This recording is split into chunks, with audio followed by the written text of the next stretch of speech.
স্বাগত। আজকের বাংলাদেশে আপনাদের সাথে আছি আমি খালেদ রুবেল।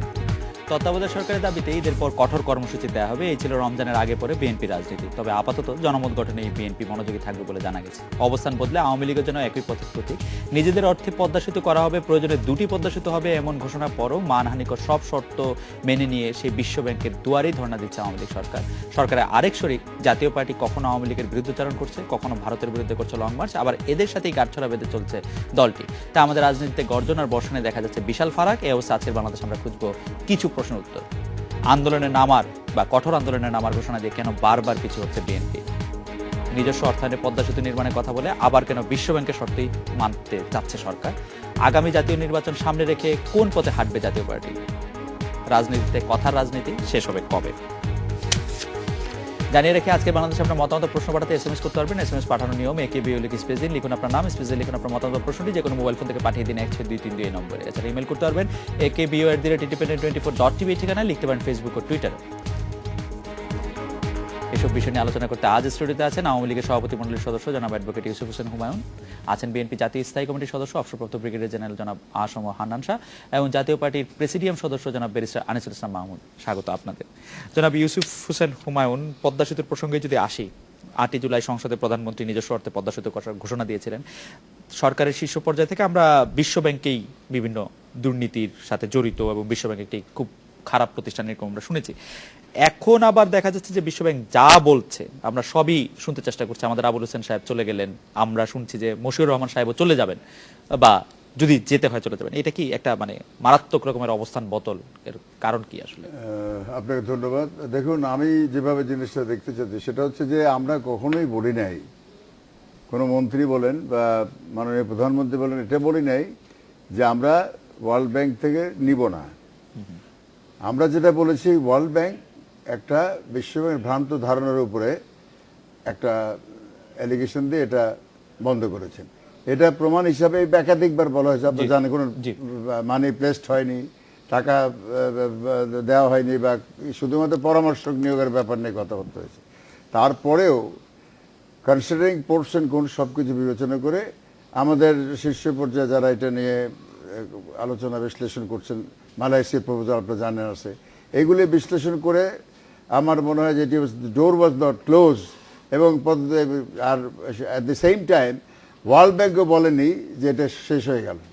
তারা কিন্তু স্যার, আমি যদি জিনিসটাকে স্ট্রেট করি, ওয়ার্ল্ড ব্যাংক শেষ হয়ে গেল বলে নাই, আমরাও বলি না যে আমরা ওয়ার্ল্ড ব্যাংকের কাছে যাব না, কিন্তু আমরা বলেছি যে বিশ্ব ব্যাংক যেসব অন্যায় এবং মানহানিকর কথা বলছে আমরা সেগুলি মানবো না, আমরা নিজস্ব অর্থে করবো, আমরা 2 বেলা না খেয়ে থাকবো, আমরা বেতন দিয়ে দিব, আমরা করব। তারপরে এখন বিশ্ব ব্যাংকের কথা মেনে আমরা 1 বছর পরে, বিশ্ব ব্যাংকের কথা মেনে কিনা আমি জানি না, বা আবুল হোসেনকে শুধু শুধু বোধহয় সরাই দেওয়া হয়েছে, আমি ঠিক জানি না, কিন্তু আমরা দেখতে পাচ্ছি যে একটা কাকতালীয় মিল, বিশ্ব ব্যাংক যা যাচ্ছে কিছু চেয়েছে তার সবকিছু হতে যাচ্ছে। এর কারণ কি আসলে? এবং তার জন্য যে দেরিটা হলো, আমাদের 1 বছরের মতো প্রায় দেরি হলো, সেইটার তো মানে একটা নিশ্চয়। আমি আপনি যেটা বলছেন সেটা অবশ্যই যৌক্তিক প্রশ্ন, কিন্তু আমার যে কথাটা বলতে চাচ্ছি আপনাকে সেটা হচ্ছে যে আমরা কখনোই সরকারের তরফ থেকে বলা হয়নি ওয়ার্ল্ড ব্যাংকের দরজা বন্ধ করে দিলাম। আমরা যেটা বারবার বলেছি যে আমরা চেয়েছি যে ওয়ার্ল্ড ব্যাংক কোথায় দুর্নীতি যে জিনিসটা পড়ুক, এই করে কিন্তু সময়টা কেটে গেছে, মাসের পর মাস এই সিটি চালা চলেছে, এটাও আমরা জানি। সুতরাং এই ব্যাপারে এটা বলা যাবে না যে ওয়ার্ল্ড ব্যাংকের ব্যাপারটা সম্বন্ধে আমরা পাস্ট অ্যান্ড ক্লোজড হিসাবে বন্ধ করে দিয়েছি। আমরা নেগোসিয়েশন করেছি এটা নিয়ে কীভাবে করা যায়, এবং তারা এই ব্যাপারটা নিয়ে তারাও নিজে কিন্তু আপনি যেটা বলছেন শর্তমুক্ত যাই হোক যেটাই হোক কতগুলি পদক্ষেপ সরকার নিয়েছে, এটা পত্রপত্রিকা দেখেছি বা সরকারের মুখপাত্র বলেছে যে কতগুলি পদক্ষেপ নেওয়া হয়েছে যাতে করে ইতিবাচক পদক্ষেপ তাদের জন্য। সেই পদক্ষেপ নেওয়ার পরে ওয়ার্ল্ড ব্যাংক থেকে কিন্তু রেসপন্সিভ যেটা বলে সেটা ইরেসপন্সিভ, নন রেসপন্সিভ কিছু আসেনি, বা রেসপন্সিভ হওয়ার একটা সম্ভাবনা আছে। অ্যাট দ্য সেম টাইম আপনি দেখছেন যে মালয়েশিয়ার সাথে মেমোরান্ডাম আন্ডারস্ট্যান্ডিং সই হয়েছে কিছুদিন, এবং আজকেরই তারা আনুষ্ঠানিক প্রস্তাব নিয়ে এসছে। কাজে আমার কথা হচ্ছে যে আমরা নিজেদের অর্থায়নে বলছি কখন, আমরা বলেছি যে প্রেক্ষাপটটা কি, আমরা বলেছি যে রিগার্ডলেস হোয়াট এভার যাই হোক না কেন আমরা পদ্মা সেতু করব, যদি প্রয়োজন হয় আমরা দেশের নিজেদের অর্থায়নে করি, এটা মাননীয় প্রধানমন্ত্রী বলেছেন এবং একাধিক রাজনৈতিক ব্যক্তিত্ব বলেছে। এবং আমরা দেশপ্রিয় উদ্বুদ্ধ করতে চেয়েছি জনগণকে, যে আপনারা জানেন 2টি ব্যাংক অ্যাকাউন্ট করা আছে প্রবাসীদের জন্য, এখানের জন্য। কাজে আমাদের এই আমরা সিদ্ধান্ত নিতে যে দেরিটা করেছি সেতে আমাদের কোনো ক্ষতি এটা আমি বললাম একটু এই যে দেরিটাই ক্ষতি হয়েছে কিছুটা। আরো একটা শেষ স্টেজ আছে যে সম্ভবত প্রধানমন্ত্রীর একজন উপদেষ্টা জনাব মশিউর রহমানকে নিয়ে একটি কথা শোনা যাচ্ছে, যে মশিউর রহমান, সেটা নিয়েও কি আমরা দেরি করতে থাকবো? না, মশিউর রহমানের ব্যাপারটা দেরির ব্যাপার না, উনি তো নিজেই বলেছেন কালকে, আপনি শুনেছেন। জি, উনি যেটা বলছেন যদি প্রয়োজনে আমি প্রয়োজনটা হবে কিনা, না প্রয়োজন হবে কি এটা তো আমি এই মুহূর্তে বলতে পারবো না। প্রয়োজন হবে কি সে ধরনের কোনো শর্ত ওয়ার্ল্ড ব্যাংক দিছে সেটাও কিন্তু জানা নাই। ওয়ার্ল্ড ব্যাংকের যে চিঠিগুলি সরকারকে দিয়েছে সেই চিঠিগুলিও তো সরকার প্রকাশ করে নাই। মানে আমরা জনগণ কিন্তু আসলে পুরোপুরি ভ্রান্তি এবং অন্ধকারের মধ্যে আছে। আমরা এই বিষয়ে আবারও আপনার কাছে একটু শুনবো। জনাব হান্নান সাহেব, আপনি কি এই বিষয়ে কিছু বলবেন? ধন্যবাদ আপনাকে। আমরা প্রথম থেকেই বলে আসছিলাম যে বর্তমান সরকার এই পদ্মা সেতু নির্মাণ করতে পারবে না, কারণ তাদের নিয়তি ভালো না। মানে তাদের চিন্তা চেতনাই ছিল। স্যার, নিয়ত বলতে কি বোঝায়? নিয়ত বলতে এটাই বোঝায় যে পদ্মা সেতুর মাধ্যমে। স্যার, আপনার কি থট রিডার? আপনার নিয়ত কেমনে বুঝেন? না, নিয়ত এইভাবেই বুঝছি তাদের কার্যকলাপে, যে পদ্মা সেতুর চেয়ে বেশি কে কত কমিশন খাবেন, কে কিভাবে দুর্নীতি করবেন, সেদিকেই তারা বেশি ব্যস্ত ছিলেন বলেই ওয়ার্ল্ড ব্যাংক বাধ্য হয়েছে। স্যার, এটা খুবই সুইপিং কমেন্ট হলো না? না, এটা সুইপিং কমেন্ট না। আমি একটা একটা করে আপনার উদাহরণ দিয়ে যাব। ওয়ার্ল্ড ব্যাংক বাধ্য হয়েছিল চিঠি দিতে। সরকার আজকে পর্যন্ত ওই চিঠিগুলি, যে সকল অভিযোগ, আমরা বলি অভিযোগ, কেউ বলে সেটাকে অবজারভেশন, সেইগুলি আজ পর্যন্ত জনসমক্ষে প্রকাশ করে নাই। এখন জনাব আবুল হোসেন সাহেবের প্রতি আমার সমবেদনা আছে। ওনাকে পাঠার বলে বানানো হলো, ওনাকে সত্যিই উনি দোষী করেছেন, দোষী ব্যক্তি। আমরা দেখলাম মাননীয় প্রধানমন্ত্রী ওনার সম্বন্ধে বললেন বিদেশের মাটিতে যে উনি সত্যিকার অর্থে দেশপ্রেমিক এবং একজন সৎ ব্যক্তি। আমরা ওনার সাথে একমত হতে চাই। তাহলে এমন একজন দেশপ্রেমিক এবং সৎ ব্যক্তিকে মন্ত্রিসভা থেকে বাদ দিলেন কেন? চাপে, বিদেশি চাপে। উনি যদি সৎ হলেন তাহলে চাপের মুখে আপনারা নথি স্বীকার করবেন কেন? এখন শোনা যাচ্ছে যে ফাইন্যান্স অ্যাডভাইজার জনাব মশিউরের নাম আসতেছেন। আমরা এটাও জানতে পারছি যে মশিউর সাহেবের এখন যদি বোধোদয় হয়ে থাকে বা সরকারের চিন্তা চেতনা এখন এসে থাকে। মশিউর রহমানের বিরুদ্ধে অভিযোগটা কি? আমি আসতেছি, একটুখানি অপেক্ষা করেন। এই ওনার নামটা আসলো কখন? যখন মাননীয় অর্থমন্ত্রী বললেন, এবং আমি টিভিতে দেখেছি, খবরে পড়েছি, ওনার কথা নিজ কানে শুনেছি যে আমরা তো এখন ওয়ার্ল্ড ব্যাংকের সব দাবি মেনে নিয়েছি, এখন আমরা আশা করি ওয়ার্ল্ড ব্যাংক আমাদেরকে এই ঋণটা দেবেন। তার আগে মাননীয় প্রধানমন্ত্রী কি বলেছেন, সংসদে কি বলা হয়েছে, সেটাকে আমি রেস্ট আনতে চাই না। কিন্তু যেটা আমি আপনার সাথে একমত, এই যে একটা বছর ডিলে হলো, জাতি ক্ষতিগ্রস্ত হলো, ওনাদের ভাষায়, মাননীয় প্রধানমন্ত্রী এবং অর্থমন্ত্রীর ভাষায়, জাতির কপালে কলঙ্কের টিকা লাগিয়ে দিল ওয়ার্ল্ড ব্যাংক। এগুলির জন্য দায়ী কে? নিশ্চয়ই এই সরকার দায়ী। আমি আরেকদিন এইখানে বলেছিলাম, এটা কেবল এই কনসালটেন্ট নিয়োগের বেলায় দুর্নীতি হয় নাই। এই পদ্মা সেতুর জমি অধিগ্রহণ করতে গিয়ে কোটি কোটি টাকার দুর্নীতি হয়েছে। এবং সেটা যদি বর্তমান সরকার চান তাহলে আমাকে চ্যালেঞ্জ করেন, আমি সেটা প্রমাণ করে দিতে পারি। এখানে আমি আসছি একটু। আমার বিজ্ঞ বন্ধু, উনি আমার বন্ধু মানুষ, যদিও 2 বছরের সিনিয়র আমার স্কুল জীবনে, উনি বললেন যে মালয়েশিয়া থেকে টাকা নিয়ে আসবেন। আমি মালয়েশিয়ার সম্বন্ধে কিছু জানি, ওদের সম্বন্ধে লেখাপড়া করেছি, ওদের ভাষাটাও কিছু জানি। এটা নিশ্চিত যে তারা যে প্রস্তাব দিয়েছে সেটা ওয়ার্ল্ড ব্যাংকের যে রেট অফ ইন্টারেস্ট তার চেয়ে অনেক বেশি।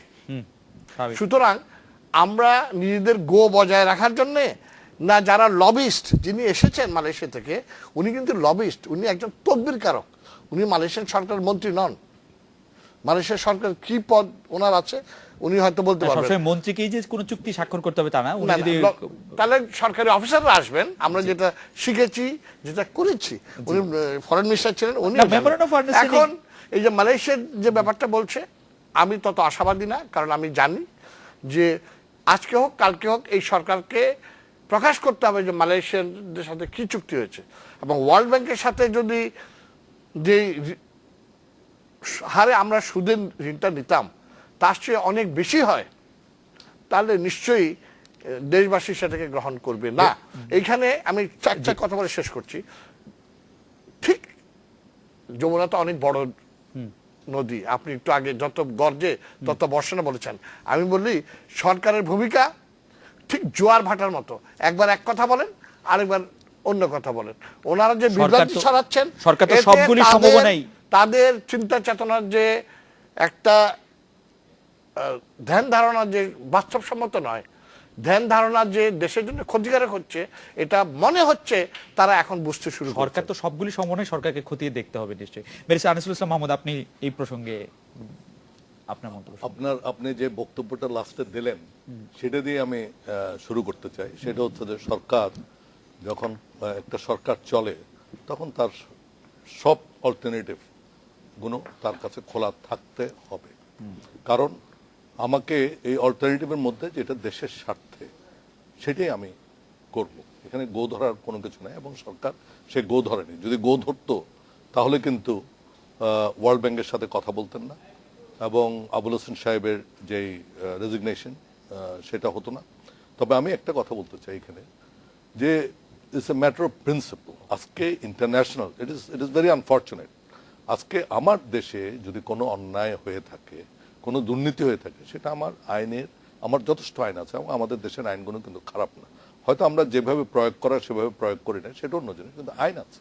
এবং আমার আইনে যদি একটা অন্যায় যদি না হয় এবং যদি হয়েও থাকে, সেটার যদি প্রমাণ আমার কাছে না থাকে, আমি একটা লোকের বিরুদ্ধে আপনি বলবেন আর তাকে আমি মন্ত্রিসভা থেকে বের করে দেব, সেটা তো আসলে হয় না। তার মানে আপনার কাছে কি প্রমাণ ছিল বের করে দেওয়ার সময়? কোনটা? আবুল হোসেন সাহেবকে পদত্যাগ প্রমাণ করার- ডেফিনেটলি প্রমাণ ছিল না। এখনো প্রমাণ কোনো প্রমাণ তাহলে কি পাইনি। আমরা বুঝলাম যে এখনো- সরকার একটু দুর্বল? না, দুর্বল না, দুর্বল মানে আপনার না, কথা আমার কথায় দুর্বল না। আমার কথা হচ্ছে যে আমাদের পদ্মা সেতু করতে হবে। এই পদ্মা সেতুর জন্য যদি কোথাও কোনো কিছুটা কম্প্রোমাইজ করতে হয়, যে কোনো নেগোসিয়েশনে আমরা দেখেছি কম্প্রোমাইজ করতে হয়। এটা কি কিছুটা কম্প্রোমাইজ? এটা তো অনেকখানি কোনটা? কম্প্রোমাইজ। আমি না, জানলাম যে না। এই ভদ্রলোক না, কোনো এই অন্যায় করেন নাই, ভদ্রলোক তা না, তবু ঠিক আছে, সেটা সময়ের ব্যাপার। কারণ এটা নিয়ে কেস কানাডায় হবে, আমরা তখন দেখব যদি আসলেই তার নামটা আসে কিনা, কিভাবে আসে এবং তিনি সেখানে তার সম্বন্ধে কিছু বলা হয় কিনা, সেটা আমরা দেখব। আমরা যতটুকু পত্রপত্রিকায় জানতে পেরেছি সেটা হচ্ছে যে কারো একজনের বইয়ে, তাও পুরা নাম না, সাংকেতিক কিছু অক্ষর লেখা ছিল, সেখান থেকে নামগুলো তারা বলছেন। এখন কে কি লিখেছেন, একটা কোম্পানির, একটা প্রাইভেট কোম্পানির একজন চিফ এক্সিকিউটিভ অফিসার অথবা তাদের অফিসাররা তার ডায়েরির মধ্যে কি লিখেছেন এবং কেন লিখেছেন, উই ডোন্ট নো। এবং এটা কোন সময় এই ডায়েরিটা পাওয়া গেছে, এটাকে যখন অভিযোগ উঠেছে তখন পাওয়া গেছে, না subsequently this diary was available, that also we don't know. সুতরাং এখানে অনেকগুলো প্রশ্ন রয়ে গেছে। আর সবচেয়ে বড় জিনিস হচ্ছে যে আজকে এই জিনিসটা অন্যান্য দেশে যদি হতো, আজকে ঠিক আছে আমাদের ডেফিনেটলি আমাদের রিসোর্স কনস্ট্রেন্ট আছে, আমি এটাকে অস্বীকার করতে পারবো না। আমি আজকে যতই বড় কথা বলি, রিসোর্স কনস্ট্রেন্ট আমার আছে, আমার পদ্মা সেতু করতে হবে। আমি আজকে সরকারকে আমি এখানেই সাধুবাদ জানাবো যে মালয়েশিয়ার সাথে হয়তো একটা এগ্রিমেন্ট করা যেত অন দ্য কন্টেক্ট দ্যাট আমার পদ্মা সেতু করতে হবে, ঠিক আছে, আমার হাইয়ার ইন্টারেস্ট রেট দিলে আমি দেবো, কিন্তু তারপর আমি পদ্মা সেতু করবো। কিন্তু ওনারা তো সেটা করেননি, ওনারা এখনো চেষ্টা করছেন। ওনাদের আপনি যেই আজকে যেভাবে আমরা এখানে কথা বলছি, it is not very nice and মানে শ্রুতিমধুর নয় সরকারের জন্য। তারপরে সরকার জানে এইসব কথা উঠবে, তারপরে সরকার চেষ্টা করছে যেখান থেকে সবচেয়ে ভালো রেট অফ ইন্টারেস্টে, সবচেয়ে ভালো টার্মসে। সরকারের চেষ্টা নিয়ে কোন রকম কোনো মানে প্রশ্ন এখানে ওঠে না। এখানে প্রশ্ন উঠছে যে সরকার যে এক একটা পরিস্থিতিতে এক এক রকম ভাবে তাদের রিঅ্যাকশনটা জানাচ্ছে। বিশ্বব্যাংকে দুর্নীতিগ্রস্ত, বা আমরা নিজেদের অর্থনে করে তুলবো, দুই জায়গায় দুইটা চাঁদা খোলার দোকান খুলে গেল, 5টা, এই সবগুলি জিনিস তো those issues, এই যে চাঁদা খোলার বা যে চাঁদা নেওয়ার ব্যাপারে, এগুলো this are side issues, very small issues which is it should not issues, এই যে চাঁদা খোলার বা যে চাঁদা নেওয়ার ব্যাপারে, এগুলো this are side issues, very small issues which is it should not have happened, it should be condemned. আমার এটা আপনাকে কিন্তু মনে করে দিতে চাই ব্যারিস্টার আনিসুল ইসলাম মাহমুদ, এই চাঁদা তোলাটা খুব ছোট ইস্যু, কিন্তু এর ফলে কিন্তু একাধিক লোক মারা গেছে। I know. একাধিক লোক মারা গেছে। যেই জন্য আমি বলছি this is এবং এই সরকারকে no, this is condemnable, this cannot be supported under any circumstances. Under any circumstance this cannot be supported. জি, আপনি এটা সম্বন্ধে জি, let us G, be clear. আমি কিন্তু আমার কথা হচ্ছে যে সরকারের আজকে যে পজিশন, আপনারা হয়তো মনে করছেন যে দে আর গিভিং ইন যে কোনো নেগোসিয়েশনে, যে কোনো পরিস্থিতিতে আমি কি দেখব, কোনটা আমার দেশের জন্য ভালো, এবং সেই সার্কামস্টান্সে আই উইল চুজ দ্যাট। এবং কিন্তু একটা কথা সরকার বারবার করে বলেছে that we will go for Padma সেতু। এবং আমি আপনাকে বলতে পারি জি। যদি আমরা গভর্নমেন্ট ওয়ার্ল্ড ব্যাংক থেকে না পাই, পদ্মা সেতু ইনশাল্লাহ হবে। আচ্ছা, আমরা একটা বিরতি নিব, বিরতির পর ফিরে এসে আপনার এই বিষয়ে বক্তব্য শুনবো এবং বিএনপিরও যে বিভিন্ন সময় বিভিন্ন অবস্থা বদল সে বিষয়ে আপনি আপনার বক্তব্য শুনবো। আমরা একটা বিরতি নিচ্ছি, এরপর ফিরে এলাম আজকে বাংলাদেশে। জনাব হান্নান সাহেব, আপনার কাছে শুনতে চাইবো যে পদ্মা সেতু নিয়ে আপনার বক্তব্য। তার আগে আমি এটার মধ্যে একটু প্রশ্ন যুক্ত করতে চাই যে পদ্মা সেতু নিয়ে বাংলাদেশ সরকার, যার নেতৃত্বে এখন আওয়ামী লীগ আছে, সেই সরকারের তো বিভিন্ন রকম পাকে এবং বিপাকে সরকার পড়েছে বিশ্ব ব্যাংকের বিভিন্ন রকম অবস্থানের কাছে। সেই ক্ষেত্রে বিএনপি সহ বিরোধী দলের অবস্থান কি আপনি মনে করেন যে খুব দায়িত্বশীল ছিল এই ক্ষেত্রে? এবং আমার দ্বিতীয় যে প্রশ্নটি সেটিও আপনাকে বলতে হবে যে আপনারা বিভিন্ন সময় এই বছরে আমরা বিভিন্ন রকম কর্মসূচি আপনারা দিয়েছেন, আপনারা আলটিমেটাম দিয়েছেন, আপনারা বলেছেন এটা না হলে এটা হবে, এটা না হলে এটা হবে, সর্বশেষ আপনারা বলেছেন ঈদের পর থেকে কঠোর আন্দোলনের কর্মসূচি দেওয়া হবে। তো এই ব্যাপারগুলিও যদি একটু আপনি বলতেন। ধন্যবাদ আপনাকে। পদ্মা সেতুর ব্যাপারে বিএনপির স্ট্যান্ড, বিএনপির যেমন বিজ্ঞ আলোচক ব্যারিস্টার সাহেব বলেছেন, আমরা চাই পদ্মা সেতু যত দ্রুত নির্মাণ করা সম্ভব সেটা করা হোক। এর জন্য যারা যদি বিলম্ব হয়, তো বিলম্বের দায় দায়িত্ব যারা বর্তমানে ক্ষমতা আছেন তাদের উপর বর্তাচ্ছে। আপনি যেটা বলেন বিএনপির দায়িত্বটা কোথায়, আমাদেরকে তো আদার দেন যে আমরা পয়েন্ট আউট করছি কোথায় কোথায় নাজুক অবস্থা সৃষ্টি হয়েছে, কিভাবে হয়েছে। আজ পর্যন্ত এই সরকার, এটা একটা জাতীয় ইস্যু বলে আমি মনে করি যে পদ্মা সেতু নির্মাণের ব্যাপারটা এবং এটা নিয়ে যেই বর্তমান পরিস্থিতি হয়েছে, আজকে পর্যন্ত তো সরকার কোনো বিরোধী দলকে নিয়ে বা অন্য কাউকে নিয়ে একটা কোনো মিটিংও করে নাই, কোনো আলোচনাও করে নাই, কোনো এইটা থেকে বেরিয়ে আসার জন্য কোনো পদক্ষেপই নেই। আপনাকে 1 মিনিট একটু ইন্টারেস্ট, জনাব ইউসুফ হোসেন হুমায়ুন, আপনি তো আওয়ামী লীগের নীতি নির্ধারকদের একজন। উনি যে কথাটা বললেন যে এই বিরোধী দল তো আসলেই বাংলাদেশের গণতন্ত্রের জন্য, সরকারের জন্য একটা বড় পার্ট। আপনারা এরকম একটি অবস্থায় পরিস্থিতিতে 1 বছর ধরে আছেন, আপনারা ওনাদের এই বিষয়ে কখনোই কোনো বিষয়ে অল রেসপেক্ট টু হিম, জি, এই পদ্মা সেতুর ব্যাপারে যদি আমি একটা নেগেটিভ অ্যাটিটিউড সবসময় থাকি, অনর মানে আমি যা করে সব খারাপ, এই অ্যাটিটিউড যাদের ভিতরে আছে negative totality, not only Padma Setu, ছোট ম্যাটার, পার্লামেন্ট বলেন, ন্যাশনাল ইস্যু বলেন, কাউন্সিল অ্যামেন্ডমেন্ট বলেন, কোনটার ভিতরে তারা কোঅপারেট করেন। Is always a negative attitude, as if what they say that is the correct thing and others negative কি করে আপনি ইনভাইট করবেন। আমি হুমায়ুন সাহেবের এই কথার সাথে সম্পূর্ণ দ্বিমত পোষণ করছি। আপনি যেগুলি বলছেন আমাদের আলোচনার বিষয় কিন্তু এটা না। আপনারা কি আজকে পর্যন্ত কোনো প্রস্তাবনা রেখেছেন যে বিরোধী দল আপনারা আসেন পার্লামেন্টের ভিতরে হোক বা বাইরে, যে পদ্মা সেতু নিয়ে আসেন আমরা আলোচনা করি? করেন নাই। এই বিষয়ে মাহমুদের একটু মন্তব্য। পদ্মা সেতু নিয়ে আমরা বলিনি, কিন্তু কনস্টিটিউশন অ্যামেন্ডমেন্টের জন্য ওনাদেরকে ডাকা হয়েছে একাধিকবার বলা হয়েছে এবং ওনারা কিন্তু আসেননি। আমাদের যে স্পেশাল যে কমিটি ছিল, আমার কথা হচ্ছে আমি একটা জিনিস কিন্তু বুঝি না এখনো, হয়তো পলিটিক্স ইজ ভেরি ডিফারেন্ট। আপনার আমি যদি কারোর সাথে আলাপ আলোচনায় বসি, তার মানে না I have considered anything to him, আমি আলাপ আলোচনায় যাব না। আমাদের যখন কনস্টিটিউশন কমিটি হলো তখন আমরা আমাদের প্রাইম মিনিস্টার, ওনাকে দলের প্রধান হিসেবে ডাকা হয়েছিল, উনি এসছেন, এরশাদ সাহেব এসছেন, ওনাদের ডাকা হয়েছে, ওনারা যাননি। তো কথা হচ্ছে যে এই যে নন কোঅপারেশন, এইটা করলে আপনি তখন এইসব সেন্সিটিভ ইস্যুতে আপনাকে ডাকার সে কনফিডেন্স তো আমি নন কোঅপারেশন বরাবর আমরা দেখে আসছি, আপনারা তো কখনোই কোনো একটা মানে সহযোগিতামূলক অবস্থান থেকে থাকেন। সরকার আমাদের কাছ থেকে আজ পর্যন্ত কোন বিষয়ে সহযোগিতা চেতে সেটা আমাকে যদি ধরেন সংবিধান সংশোধনের আগে বিভিন্ন জনের মতামত না হয়েছে, আমরা জানতাম সরকার কি করবে। যারা মতামত দিয়েছিল, বিশেষ করে এই তত্ত্বাবধায়ক সরকারের ব্যাপারে মেজরিটি যেখানে বললো যে না তত্ত্বাবধায়ক সরকার আর থাকা উচিত, সরকার কি করলো? আপনি এর আগে একবার নিয়তের কথা বলেছেন, এখন আবার বলছেন আপনি জানতেন। আমি এখনো বলছি বর্তমান সরকার একটা প্রি ডিটারমিন্ড আইডিয়া নিয়ে তারা এগোচ্ছে। সেটা ভালো কি খারাপ? নিশ্চয়ই দেশের জন্য খারাপ হচ্ছে। আপনি এটা ভালোতে বদল করার জন্য চেষ্টাটা কেন নিলেন? আপনি ভালোতে বদল করার জন্য চেষ্টাটা কেন নিলেন? আপনি জানতেন, জেনে শুনে খারাপটা হলো। আমাদের তো শোনেন, এটা তো পার্লামেন্টারি ডেমোক্রেসির কথা উনি বলছেন, উনি অনেক বিজ্ঞ ব্যক্তি, ব্যারিস্টার ব্যক্তি। আমি ব্যারিস্টার নই, তবে কিছুটা জানি। আপনি আমাকে বলেন যে জায়গায় আমরা আমাদের সংখ্যা এত কম সেখানে গেলাম। পার্লামেন্টই তো একমাত্র, বা পার্লামেন্টে বিল পাস করতে সেটা পার্লামেন্টের বাইরে এক মিনিট, পার্লামেন্টের বাইরে পদ্মা সেতু বলেন বা যে কোনো ইস্যুতে সরকার কি ডাক দিয়েছে যে সর্বদলীয় মিটিং ডাকি? আমি একটা মিনিট শেষ করি, করি, চিন্তা নাই এই সরকারের কর্মকাণ্ডে। এতদিন তো এইসব হয়েছে, শেয়ার কেলেঙ্কারির কথা বলেছি, আজকে মাশাআল্লাহ রেডিও, টিভি, বাংলাদেশ ব্যাংক সব থেকে জানতে পারলাম 3,500 কোটি টাকার উপরে লোপাট হয়ে গেছে সোনালী ব্যাংকের। যে জায়গায় ভাই সরকারি ব্যাংকের এই অবস্থা, এখন আমরা সরকারি রেখে কিন্তু বলে গ্রামীণ ব্যাংক নিয়ে এখন টানাটানি শুরু করেছে। আওয়ামী লীগ সরকারকে তো আপনি ধন্যবাদ নিশ্চয়ই দিবেন যে রাষ্ট্রায়ত্ত একটি ব্যাংকের দুর্নীতির কথা তারা নিজেরাই বলছে। আমরা তো এর আগে কখনো হান্নান ভাই একটা কথা বলেছেন যে উনি জানতেন যে প্রিডিটারমাইন্ড ওয়েতে ওনারা আমরা কনস্টিটিউশন অ্যামেন্ডমেন্ট করতে চেয়েছি এবং সেটা হচ্ছে যে কেয়ারটেকার গভর্নমেন্ট বিলুপ্তির কথা। বিলুপ্তির পথে আমি কমিটির কথা বলছি, আমি এখন আমাদের পার্টির কথা বলছি, কমিটির কথা বলছি।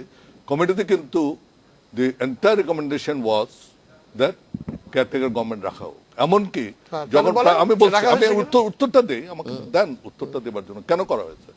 এমনকি প্রাইম মিনিস্টার যখন আসলেন তিনিও কিন্তু কেয়ারটেকারের পক্ষে বলে গেলেন যে কেয়ারটেকার গভর্নমেন্ট থাকবে এবং থাকাটা উচিত বলে উনি মনে করেছেন। সমস্যাটা হলো কখন আমরা সেই অ্যামেন্ডমেন্ট বিল আনার আগে, পার্লামেন্টের আনার আগে আমাদের এই জাজমেন্টটা বের হলো। জাজমেন্টে কি বললো? জাজমেন্টে বললো the caretaker government is illegal, it is ultra violence of the constitution.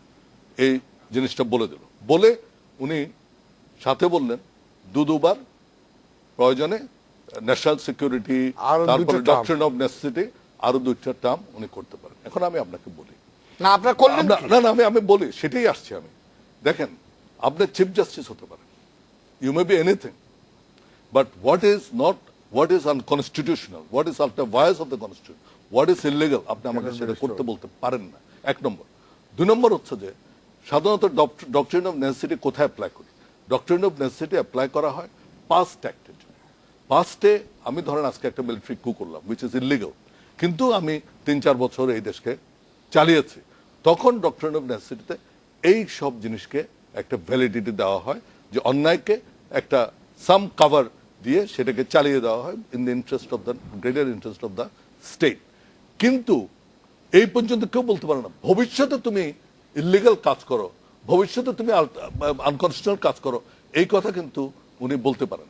আজকে যদি আমি না করি, সাপোজ আমি যদি কেয়ারটেকার গভর্নমেন্ট যদি অ্যাজ পার দিস জাজমেন্ট যদি না বদলিয়ে দেয় আমার ইয়েতে, কালকে আমি একটা ইলেকশন করলাম কেয়ারটেকার আন্ডারে, কেয়ারটেকার আন্ডারে ইলেকশন করলে কালকে যদি কেউ any ordinary citizen goes to a court and says that it is ultra violence and unconstitutional, what the court is going to say. আপনি কি বলতে চাচ্ছেন যে মানে চিফ জাস্টিস সাবেক চিফ জাস্টিস এবিএম খায়রুল্লাহর নেতৃত্বে যে অ্যাপিলেট ডিভিশন যে জাজমেন্টটা দিয়েছে তার প্রথম অংশটা উনারা ক্লিয়ারলি বলেছেন যে এটা ultra violence to the constitution, দ্বিতীয় অংশে তিনি যেটা বলেছেন এটা উনি বলতেই পারেন না। উনি বলতে পারেন, উনি বলতে পারেন না, আমি এটা জোর দিয়ে বলছি, উনি বলতে পারেন না। Because you cannot ask me, যে জিনিসটা আপনি বলছেন ইলিগাল, যে জিনিসটা আপনি বলছেন আনকনস্টিটিউশনাল, সেই জিনিসটা আমাকে শুনেন। জাস্টিস এবিএম খায়রুল্লাহ অনেক দিন ধরে বাংলাদেশে আইন পেশায় আছেন, উনি আছেন, তো উনি আছেন, উনি কেন এরকম একটা দ্বিতীয় অংশ বললেন? প্রথম অংশে উনার জাজমেন্টকে কন্ট্রাডিক্ট করে, সেটা দেখার জন্য আমাদের পরিপূর্ণ জাজমেন্টটা পাওয়ার অপেক্ষা করা উচিত ছিল না? ওনারা তো করেন না, কারণ ওই যে আমি বলেছি নিয়ত অথবা ডিটারমিনেশন আগেই আমার অপেক্ষা করার দরকার নেই, কারণ আপনি শর্ট জাজমেন্টে আপনি বলে দিচ্ছেন it is illegal, it is unconstitutional. শুনেন, আপনি আমার পাস্ট অ্যাক্ট রেটিফাই করা ছাড়া কোনোদিন কোনো অন্যায়কে আপনি একটা কোর্ট বলতে পারে না বা যে কোনো ব্যক্তি বলতে পারে না ভবিষ্যতে আপনি আনকনস্টিটিউশনাল কাজটা করেন। এটা সম্ভব ছিল না। আজকে কোন ধরনের জাতিগত বিপর্যয়ের সম্মুখীন, জাতিগত বিপর্যয়, তাহলে আপনাকে জাতিগত বিপর্যয়ের সম্মুখীন আপনি হবেন হলেও আজকে যখন একটা আমরা তো জাজমেন্টে বলেছে decision will be taken by, তাহলে আপনাকে জাতিগত বিপর্যয়ের সম্মুখীন আপনি হবেন হলেও আজকে যখন একটা আমরা তো যত লাস্ট কথা কিন্তু জাজমেন্টে বলেছে decision will be taken by the parliament. এখানে আমি একটা ছোট্ট জিনিস অ্যাড করতে চাই, আপনি ভালো জানবেন, দুজন লয়ার আছে, আমি লয়ার না, যে এই তত্ত্বাবধায়ক সরকার সম্বন্ধে এর আগেও একটা কেস হয়েছিল। সেইখানে কিন্তু এই হাইকোর্ট, সুপ্রিম কোর্ট তারা রায় দিয়েছিল যে তত্ত্বাবধায়ক সরকার সংবিধানের সাথে যায়। এখন এখন কথা হলো যে আমরা যে অভিযোগটা করি যে বর্তমান সরকার বিচার বিভাগের উপর ইনফ্লুয়েন্স করেন এবং অনেক ক্ষেত্রে করেন, এবং একটা কিনা না, ব্রিগেডিয়ার জেনারেল হান্নান সেটা ঠিক আছে, কিন্তু তত্ত্বাবধায়ক সরকার ধরা যাক তত্ত্বাবধায়ক সরকারের অধীনে নির্বাচন হবে, কিন্তু সেই তত্ত্বাবধায়ক সরকারটা কে হবেন সেই ব্যাপারে কিন্তু বা এই আমাদের সংবিধানের সঙ্গে যেটা যায় না সেটাও তো এখন সেখানে জাজমেন্টে আরেকটা যেটা আনিস বাবু সাহেব রাইটলি বলেছে, সেখানে মজা কি, সেখানে দুটো টার্ম পায়াস উইসের মতন ডক্টর যেভাবে বলি না কেন, আবার বলছেন সেখানে কিন্তু প্রধান বিচারপতি বা আপিল বিভাগে রাখা যাবে না, আবার বলছেন যে এটা পার্লামেন্ট ডিসাইড করবে। There is some anomaly in this whole thing. আমরা এখানে আবার আমাকে একটা মিনিট দিতে হচ্ছে, এই যে বললেন যে প্রধান বিচারপতি ওনাদের রাখা যাবে না, ভাই কোন জায়গায় লেখা নাই যে প্রধান বিচারপতি হতে পারবে, ওটা ছিল ইমিডিয়েট পাস।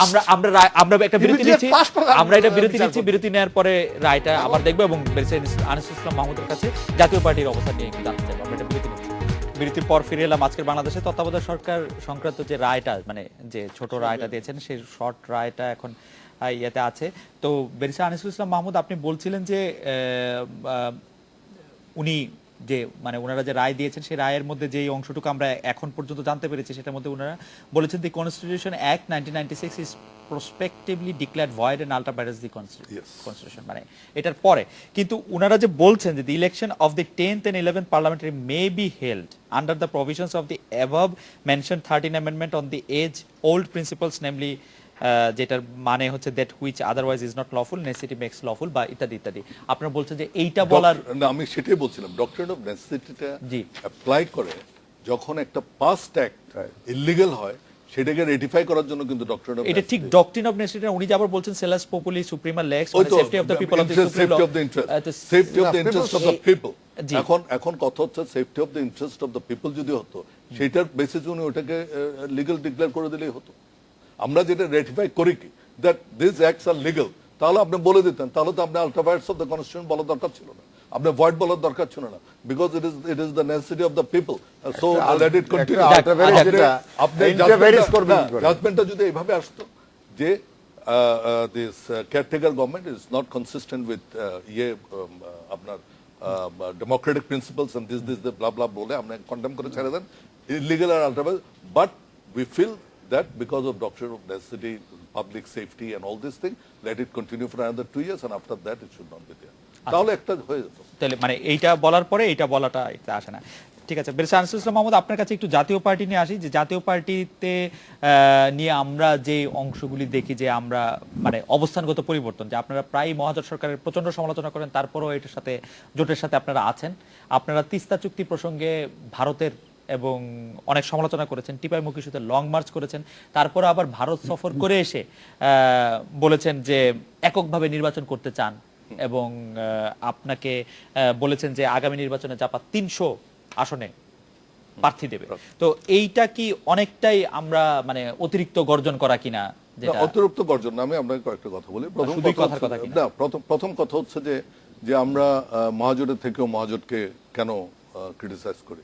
আমরা মহাজোট বাদ দেন, আওয়ামী লীগের যারা নেতৃবৃন্দ আছেন তারা পার্লামেন্টে কিন্তু আওয়ামী লীগকে ছাড়েন না, এটা কিন্তু this is matter of record and which is a healthy sign, which is a democratic sign. আমি আজকে মহাজোটে আছে বলে আমি ক্রিটিসাইজ করতে পারবো না। আজকে আর্টিকেল 70 নিয়ে এত কথা হচ্ছে কেন? আর্টিকেল 70 নিয়ে কথা হচ্ছে because people feel that they will be losing their seat if they speak against their party. তো সুতরাং আমি যদি ডেমোক্রেসিতে বিশ্বাস, আমি গণতন্ত্রে যদি বিশ্বাস করি, তাহলে আমি মহাজোটের অংশ হলেই আমি মহাজোটকে ক্রিটিসাইজ করতে পারবো না for any act which they cannot really do well, সেটা তো হয় না। সুতরাং this is absolutely consistent. Secondly, আপনি যে কথাটা এনেছেন, তিস্তা চুক্তি বলেন, আপনার টিপাইমুখ বাঁধ বলেন, বর্ডার বলেন, এনক্লেভ বলেন, এগুলোর উপর জাতীয় party has a very clear stand. হ্যাঁ, সেটা হচ্ছে যে তিস্তার পানি আমরা আমাদের যে শেয়ার আছে, যে হিস্সা আমরা পাবো, সেটা আমাদেরকে দিতে হবে, which was agreed at 50-50 and we stick to that. Tipaimukh আমি যেটা মনে করি সেটা হচ্ছে যে if it is purely a hydro electric dam, সেখানে স্টাডি করে দেখতে পারে whether it will be bad for the country.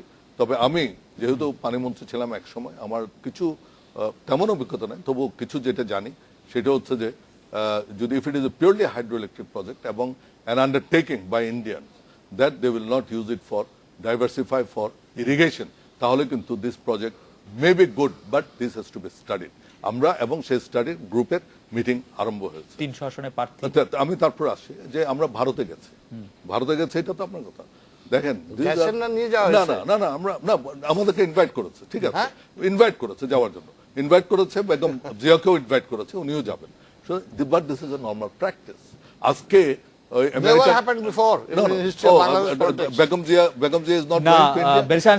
আমি যদি প্রশ্নটা করতে চাই যে আপনি এটাকে বলছেন নরমাল প্র্যাকটিস, ওখানে ভারতের শীর্ষ নেতৃবৃন্দের সঙ্গে জনাব এরশাদ সাহেবের কথা হয়েছে, কিন্তু ফিরে আসার পরে তাকে সংবর্ধনা দেওয়ার জন্য বা ফিরে আসার পরে এয়ারপোর্টে আমরা বিপুল মানে লোক দেখেছি, জমায়েত দেখেছি, গণজমায়েত দেখেছি, কিন্তু উনি গেলেন অ্যাজ হোয়াট? কে?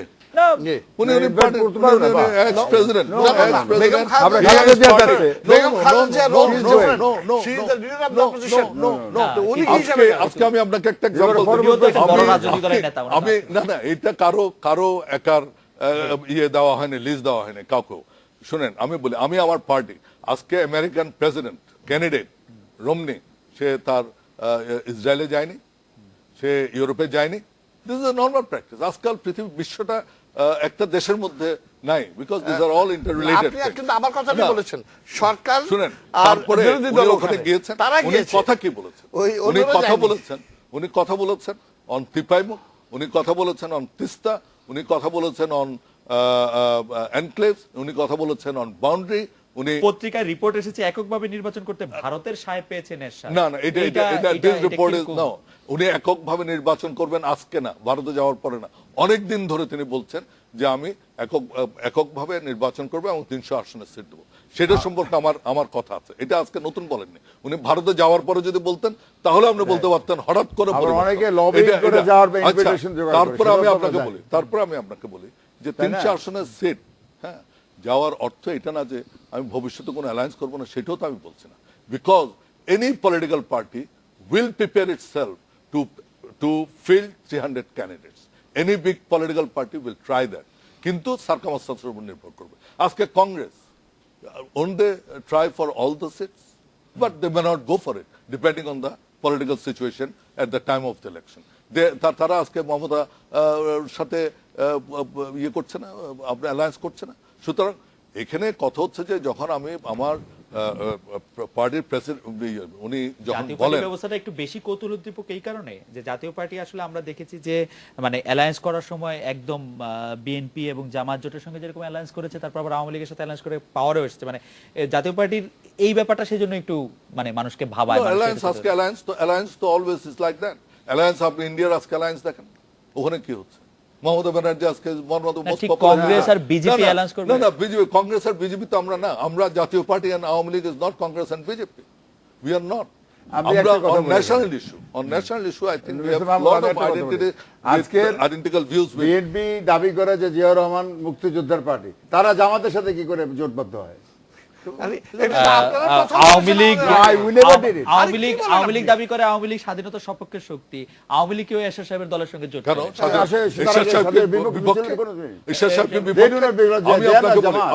আপনি যে কথাটা বলেছেন এটার আমি উত্তর দিই। আজকে এখানে মুক্তিযোদ্ধাদের জন্য যা কিছু করা হয়েছে, I think the maximum was done by general Ershad, whether you like it or not. আজকে এই বইয়ের মধ্যে আজকে যারা বীরশ্রেষ্ঠ ওদের জীবনী এটা দিয়েছে। আমি আপনাকে বলি আজকে ওনার যেসব মুক্তিযোদ্ধারা যে ভাতাগুলো পায় সেগুলো সৃষ্টি করেছে উনি আরম্ভ করেছেন। তারপরে আজকে এই যে আপনার যে ইয়েটা দেখছেন স্মৃতি পায় সেগুলো সৃষ্টি করেছে উনি আরম্ভ করেছেন। তারপরে আজকে এই যে আপনার যে ইয়েটা দেখছেন স্মৃতিস্তম্ভ, এইটা ওনার করা। Let me tell you, উনি এটা ওনার করা। আপনি তো তখন বিএনপির সাথে জড়িত ছিলেন। উনি যখন একটা মিনিট স্যার, আমি আপনাকে চিনি, আপনি আমাকে চেনেন। যতদিন নাকি এরশাদ সাহেব ক্ষমতা নেয়, একটা ডেমোক্রেটিক্যালি ইলেক্টেড গভর্নমেন্টের কাছে ক্ষমতা নেয়, সেদিন আপনি বিএনপিতে ছিলেন। তো যে নাকি একটা নির্বাচিত সরকারকে সরিয়ে সামরিক আইন জারি করে ক্ষমতা নেয়? না, আপনি ক্ষমতা তাকে সমর্থন না, করছেন। আমি আপনাকে নির্বাচিত বলি না। সরকারকে সরিয়ে ক্ষমতা নেওয়ার ক্ষেত্রে যদি বলেন যে ব্রিগেডিয়ার জেনারেল হান্নান শাহ, তাহলে আপনার দলের উপর এসে অনেকটা পড়বে ব্যাপারটা, আমরা যে কোনোদিন মানে বলি নাই। মানে আমরা আপনার দলের কোনোদিন বলি নাই। আপনার আমরা কোনোদিন বলি নাই। কিন্তু জনাব ইউসুফ হোসেন হুমায়ুন, আমি ব্রিগেডিয়ার সাফাত জামিলের বই সহ আরো অনেকগুলি বই, কর্নেল সাফাত জামিল। না, উনাকে শেষ ব্রিগেডিয়ার করা হয়েছে এখন পোস্ট যে আমি তো সেটা জানি না। উনাকে তো উনার বইতে পড়ছিলাম যে মানে আর যার সঙ্গে জোট করা সম্ভব হোক, এরশাদ সাহেবের সঙ্গে জোট করা আপনাদের জন্য একটি প্রায় অসম্ভব বিষয় হওয়া উচিত ছিল। কিন্তু কারণ 1975 সালের 15 আগস্টে সেই ঘটনার পরম্পরার যেটার ব্যাপার ছিল, সেটাতে এরশাদ সাহেবরে উনি অনেকাংশেই ব্যাপারটাকে উনি একলা বললে তো হবে না, 15th উনি একলা বললে তো হবে না। 15ই August Ershad was out of the country. জি মানে He was not in He was not in Bangladesh. Bangladesh. আমি যেটা না, বলতে চাচ্ছি, he আমি was not in the document থেকে country. বলতে চাচ্ছি মিস্টার মাহমুদ, আমি যে document as a lawyer of Bangabandhu murder case, সেখানে শুধু তা না, আপনার রশিদ অ্যান্ড কর্নেল ফারুক, তারা আপনার টিভিতে দেখছেন what they have said before the press there. Fine. তারা বলেছে জিয়াউর রহমান তার কাছে তারা দেখা করতে গেছে, তিনি বলেছেন আপনি "Go যাদের and do বিরুদ্ধে it and come." আপনি একজন লয়ার, আপনি যাদের বিরুদ্ধে অভিযোগ এনেছেন তাদের অনেককে এরশাদ সাহেব পুরস্কৃত করেছেন বিদেশে ভালো ভালো পদে পোস্টিং করে। সেটা পোস্টিং করেছে জিয়াউর রহমান প্রথম, এরশাদ সাহেব পরবর্তীকালে এরশাদ শেষ সাহেব করে সবচেয়ে he has বেশি done an করেছেন। offense. এরশাদ অবশ্যই সাহেব- সেটা আপনাকে এটা অবশ্যই সমর্থন আমরা করবো। এটা বিরতি দিচ্ছি। এরশাদ সাহেব বেশি করেননি। আমার মনে আপনার হয় এরশাদ সাহেব এই যেগুলো টপিকটা তারা নিয়ে ছিল, আরেকদিন আরেকদিন দাঁড়াতে আমরা হবে। একটা আরেকদিন আমরা এটা নিয়ে বিরতি করবো। নিচ্ছি, আমরা যারা আবার ফিরে ছিল। আসি। জি, বিরতির পর ফিরে এলাম আজকের বাংলাদেশে। জনাব ইউসুফ হোসেন হুমায়ুন, আপনি পদ্মা সেতু তিস্তা চুক্তি বা তত্ত্বাবধায়ক সরকারের সার্বিক বিষয়ে আওয়ামী লীগের অবস্থান নিয়ে যদি আমাদের একটু উপসংহার করেন। আমাদের আর পরিষ্কার বলেছে, তো পদ্মা সেতুর ব্যাপারে আমরা বলেছি আমরা করবো, এবার কোনো সন্দেহ নেই, there is no doubt about, no way, আমরা করবোই। আমরা বিভিন্ন চ্যানেল ওপেন করেছি, যে চ্যানেল আমাদের দেশের স্বার্থে, জাতির স্বার্থেও, সেটা আমরা করব। আর পদ্মা সেতু আরেকটা কি বলেন আপনি, তিস্তার ব্যাপারে তো আমরা আলোচনা ওপেন আছে, এবং ভারতের সাথে ইতিমধ্যে আলাপ হয়েছে, এবং তারা চেষ্টা করছে how to mitigate the problem, identify করে তারও করবে। আমি একটি কথা আপনি বলে আমি শেষ করতে চাচ্ছি, সেটা হচ্ছে এই, আপনি প্রথমে বলেছেন একটি কথা, সেটা হলো যে আমার ভাইয়ের যে দল হামকি ধামকি 11 জুন বলা হয়েছিল যে ফাইনাল গেম হবে, তাও ফাইনাল গেমের পর ঈদের পর আসলো। আমার কথা হলো কি, বরিশালে একটা কথা আছে, আমার আঞ্চলিক কথা, তারিখ দিয়ে মাইর হয় না, তো তারিখ দিয়ে কোনো আন্দোলন হয় না। কথাটা হচ্ছে যে এখন তারা সুস্থ, যেটা একটু আগে হান্নান সাহেব বলেছেন যে তারা মাইক্রোসে মাইনরিটি ইন দি পার্লামেন্ট, সেই জন্য তারা আলোচনায় গিয়ে লাভ কি হতে পারবেন। কিন্তু নাও আজকের পত্রিকা দেখলাম they are thinking of bring a bill, একটা বিল আনবে পার্লামেন্টে তত্ত্বাবধায়ক সরকারের জন্য। এই শুভবুদ্ধি, this is the process of parliamentary democracy, এইটি চলে আসুক, এইটি আমরা আশা করবো যে তারা আলোচনায় চলে আসুক, ডায়ালগ ছাড়া কিন্তু বিকল্প নাই, এই সলিউশন আসুক, পার্লামেন্টে আসুক, সব ব্যাপারে আলোচনা করা। আমি আপনাকে একটি সরল প্রশ্ন করতে চাই, যদি তত্ত্বাবধায়ক সরকারের অধীনে নির্বাচন করতে বিএনপি রাজি না হয়, তাহলে কি আপনারা তত্ত্বাবধায়ক সরকার মানে বিএনপিকে ছাড়াই নির্বাচন করতে চাইবেন? আমাদের কথা পরিষ্কার যে আমাদের সংবিধানে যা আছে তাই কেয়ারটেকার গভর্নমেন্ট নয়, এখানে পরিষ্কার মানে যে গভর্নমেন্ট আছে, মানে ইন্টারিম গভর্নমেন্টের মানে আমরা পরবর্তী সংসদ নির্বাচনটি, আমরা কি ওনাদের সমস্যা হচ্ছে কি এক এক সময় এক একজন এক এক কথা বলে শিফট করেন, কিন্তু যে নামই হোক ইন্টারিম গভর্নমেন্টের কথা যখন বলা যায়, আমাদের মাননীয় প্রধানমন্ত্রী বলেছেন ওনারা বিদেশে বল দেশে বলুক, উনি বলেছেন পার্টিসিপেশন করতে পারেন, তারা ফলমনে নিয়ে আসুক, একদিন আসছি, আমি সেই জন্য বলছি নাথিং শর্ট অফ ডায়ালগ, আলোচনা আমি আসতেই হবে তাকে। স্পষ্ট বলতে চাই, আপনি যতগুলি প্রশ্ন আমার বন্ধুবর্গকে করেছেন তার প্রত্যেকটাই একদিকে আঙ্গুল দেখায়, সেটা কি এই সরকার ব্যর্থ সরকার। যাই হোক, আজকে আর সে সন্ধ্যা না বলে, যেহেতু উনি এই অ্যামেন্ডমেন্টের পক্ষে এবং এই সংশোধনী এনেছেন, সেই কমিটিরও ছিলেন, উনিও লয়ার মানুষ, আমার শুধু জানতে ইচ্ছা করে আপনাদের যে ব্যবস্থা এখন আছে, ইলেকশন হয়ে গেল 3 মাস আগে, পার্লামেন্ট বজায় রইল, তো আমি যে ইলেকশনে জিতলাম, আমি যেই জিতলো সে শপথ গ্রহণ করবে কবে? কারণ একজন এমপি রয়ে গেছেন, তো আমাকে আপনারা কি করে শপথ গ্রহণ করাবেন এমপি হিসেবে? There are two things. একটা হচ্ছে যে এটার এই প্রভিশনে যেটা আছে, দিস ইজ ইজিলি সলিউবল। অনেকে অ্যামেন্ডমেন্টের কথা বলেছেন, মেনন ভাইরা অ্যামেন্ডমেন্টের দরকার হয় না, দেয়ার ইজ অ্যান আন্ডারস্ট্যান্ডিং, আগে ভেঙে দিলে the problem goes, number 1। Number 2, উনি ইনস্ট্যান্স যেটা চাচ্ছেন, উনি যে আপনি ইনস্ট্যান্স যেটা চাচ্ছেন যে আমার ওথ কখন হবে আমেরিকান এই প্রেসিডেন্ট বর্তমানে আমি লিখিয়ে রাখছেন। বলি আমেরিকান প্রেসিডেন্ট 3 মাস যখন পরে। ইলেক্টেড হয় আমেরিকান প্রেসিডেন্ট President যখন elect ইলেক্টেড থাকেন হন উনি, 21 দিন। উনি অনেক দিন ইলেক্ট থাকেন না, ওদের Thus, system আমাদের শুনেন, system আমার একটা। কথা খামাখা হচ্ছে, it is a American question কথা of- বলেন, it is a question of the- লন্ডনে না, লেখাপড়া করেছেন, না, না, না, লন্ডন এই- সম্বন্ধে বলেন, না, ব্রিটিশ সম্বন্ধে বলেন, আমেরিকাতে আমি লেখাপড়া করেছি, আমি আমেরিকাতে লেখাপড়া করেছি। লন্ডনের কথা না আপনি শুনেন, লন্ডনের কথা কথা বলেন, হচ্ছে যে আমার ওয়েস্টমিনস্টার General কথা বলেন। কথা বলেন। আমার বলতেছে। কনস্টিটিউশন যেটা আছে সেটার মধ্যে let us find a ways and means how to make the election ভাই সিম্পল উত্তরটা দিয়ে দেন না। এখন আপনি হাটহাজারী থেকে আছেন, আমি দাঁড়াইছি, আমি পাস করছি, আমি শপথ নেব কিভাবে? সেটা না, বলুন। সেটা তো আগেই বলা হলো যে এটা তো বঙ্গবন্ধুর সময়ও এটা ছিল, থাকার সময় তো আর উনি ভাই তো আসলে বঙ্গবন্ধুর সময় হোক ইলেকশন বা যার সময় হোক, ওটা একটা ভেঙে জিনিস দিতে যদি ভেঙে সঠিক না হয়ে থাকে, ভেঙে- এখন কি সেটা না, সঠিক সেটা হয়ে যাবে? ভেঙে দেওয়া যেতে পারে। জিয়া রহমান ব্রিগেডিয়ার সাহেবের জেনারেল হান্নান টাইমে- সাহেব, আপনি শুধু আমাকে একটা ছোট্ট প্রশ্ন উত্তর দেন, যেটা জনাব ইউসুফ হোসেন ওমান বললেন যে আপনারা কি একটা বিল নিয়ে সত্যি পার্লামেন্টে যাচ্ছেন? এমন কোনো আলোচনাই আমাদের মধ্যে হয় নাই। মানে এটা এটা কি ওনারা- মিডিয়াতে এটাও বানানোর একটা ডিসইনফরমেশন দিয়ে মিডিয়াতে- জনগণকে বিভ্রান্ত করার চেষ্টা করা হচ্ছে। মিডিয়াতে বানোয়াট ভাবে It is in the newspaper. মিডিয়াতে বানোয়াট ভাবে কথাটা আসছে, মানে এটা আপনাদের এরকম কোনো Voting সিদ্ধান্ত is আপনাদের- কোনো Secretary আলোচনা General. হয় নাই এর সম্বন্ধে, আমাদের কোনো চিন্তা চেতনাই নাই। ওয়ান্স এগেন আই সে, এইটাও সরকারের একটা ডিসইনফরমেশন। সরকার তো দেয় না, এটা তো একটা media- ওই ভাই সরকারি লোকই ওই নিউজপেপার ম্যানদের দিয়ে দেওয়া দেয়। এই যে আপনি কত দেখছেন যত আপনি? দোষ নন্দ ঘোষ, না, না, না, না, কোনো যত নন্দ দোষ ঘোষ নন্দ নাই। ঘোষ বললে হবে? না, নন্দ ঘোষদের প্রতি একটু ভালোবাসা আপনাদের বেশি। না, নন্দঘোষদের প্রতি ভালোবাসা। তবে আজকের আলোচনা এটা একদম স্পষ্ট বোঝা গেল যে আমরা সবই আওয়ামী লীগ, বিএনপি এবং জাতীয় পার্টি, আমরা যে কথাই বলি না কেন, আমরা আসলে একটা জায়গায় পদ্মা যেতে চাই, সেতু পথে চাই। যেতে চাই এবং Dialogue. একটা এবং ডায়লগে যাই, এবং আমরা অবশ্যই পদ্মা সেতু চাই। আমরা আশা করছি যে কিন্তু পদ্মা আপনি সেতু যদি নিশ্চয়ই বলেন কার সাথে ডায়ালগ করব, এইসব হুমকি ধমকি, ওই যে বলেছেন গর্জন, গর্জন আমরা বহু শুনেছি। জি। ওই আর- গর্জনের চোটে কোর্টের কোনো অথরিটি নাই, 29 দিন জেল খেটে তারপর আপনাদের আমি না, just একটা আমাদের কথা বলি। আর ওসব সময় নেই। গর্জন আমাদের আর সময় নাই, আমরা এই ইয়াতে এটা শেষ করি। এই গর্জন আমরা ভয় পাই না। আমরা শেষ ভয় করি। পাই না আজকের বটে। অনুষ্ঠানে আসার জন্য জনাব ইউসুফ হোসেন হুমায়ুন, জনাব হান্নান সাহেব এবং জনাব আনিস ইসলাম। গর্জন করে তো অনেক বর্ষণ ধন্যবাদ। এই ছিল আজকের বাংলাদেশে, দেখা হবে আগামীকাল এই সময়। শুভরাত্রি।